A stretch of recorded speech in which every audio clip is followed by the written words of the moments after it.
Hi guys, welcome to my channel. If today is your first time of watching this video, subscribe, like and share it to your other friends to also learn something from it. And today we'll be talking about tips to get out of poverty. And when you follow these tips within the next 5 years, your life will never be the same. You will be successful when you follow the tips I'm about to share with you and you apply them within the next 5 years. Your life is never going to be the same. You will see changes in your life. And to start with, the first one is financial education or personal education. You have to teach yourself. You have to teach yourself about money. You have to learn everything about money. You have to understand the language of money, the principles of money, everything you know about money. You have to learn it because they don't teach money in school. So you have to learn everything about money. Academic education is different from financial education. So if you truly want to be rich and successful, you must teach yourself money. You have to teach yourself about financial literacy. Academic education is only preparing you for job. That one is not preparing you to become financial literate. That's why you have a lot of highly educated people, yet they are struggling with their finances. Why? Because they were not taught in school how to manage their money, how to multiply their money. They were not taught. That's why they cannot manage their finance well. Even those who are highly educated, they even struggle financially because they were not taught. They focus on only the academic side. And the academic education is preparing them for the job market. It's only preparing you to go and look for a job, not to go and create the job. That's why they are struggling. They were not taught in school. Money is something that is not taught in school. So in order for you to be free, you have to teach yourself about money. If you want to become a medical doctor, you go to school to learn about medicine. You undergo training. If you want to be a scientist, you go and you undergo training. Why is it that then you not teach yourself about money and you expect to know it? And the fault is because they are not teaching it in school. So you have to now teach yourself. You have to get personal education. You have to learn it from other people. Those who are already ahead of you. You learn everything about money so that you'll be able to apply it well.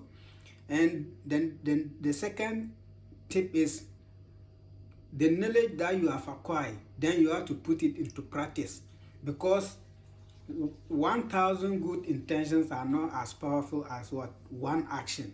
When whatever you have learned, you have to put it into practice so that the knowledge you have acquired, you'll be able to use it in real terms, practically, so that you can achieve results. Because whatever you learn and you are not putting it into practice, it will still not yield any results. So when you acquire the knowledge, then you now start to solve problems. You now start to add value into society. You now start to do things that are that can bring returns. You put whatever you have learned into action.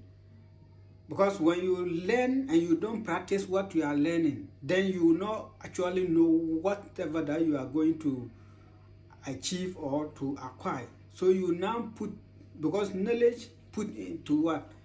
Practice or action is power.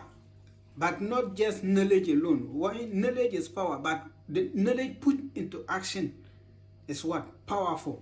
So whatever you have learned, then you have to practice it. You have to start to put it into action. Then the next one is what? Lifestyle inflation. When you put the knowledge into action and money started coming, don't use the money to go and be buying iPhones, go and be buying things that will not bring back money. You have to now know that the money you are getting, you have to reduce your lifestyle. Don't say, oh, now I'm getting money, so you have to change your lifestyle. You used to sleep in a one-bedroom. When money started coming, then you went and rent an apartment, 3-bedroom, 4-bedroom, you alone, and you are wasting the money. And when you don't put the money into use, you will not get any more, because when you spend the money, you don't multiply it, the money will not continue coming. So you have to what? Reduce your lifestyle, or you have to live a simple lifestyle and now put the money into things that will what? Will bring more money. That one leads to the next step. Then you have the next one is now to sit down. You have to budget. You budget your money. You plan it. How much you are going to save. How much is coming. How much you are going to invest. How much, like you sit down to now budget your money very well and live according to your what? To the budget. Some people will say the budget is forcing them to live a certain lifestyle that will not please them. But for you to be free financially, you have to be disciplined. When you don't have budget, then you'll be spending your money anyhow. You'll be spending your money on things that are not needed or are not necessary at that time. Because you have to understand, when you get the proper knowledge, you know the difference between an asset and a liability.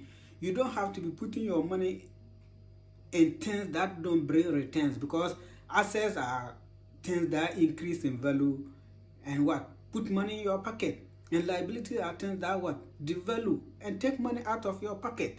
So if that is the case, you have to now sit down and see what I'm going to spend my money on. Is it an asset or is it a liability? Is it taking money from me or is bringing money to me? You put your money in things that will now yield results. So you sit down, you plan any money that is coming, you set aside the percentage for your expenses, percentage for emergencies, and percentage for what? Your investment. You have to sit down to budget well. When you do that, you know that you'll be able to track your money, where your money is coming from, where your money is going. Because when you don't sit down to budget well, to write down any amount that you get, you plan it well, then you will just be spending your money and you will not even understand where your money is going. So you have to sit down, you budget, you plan any money that you get. You have to have a budget for it.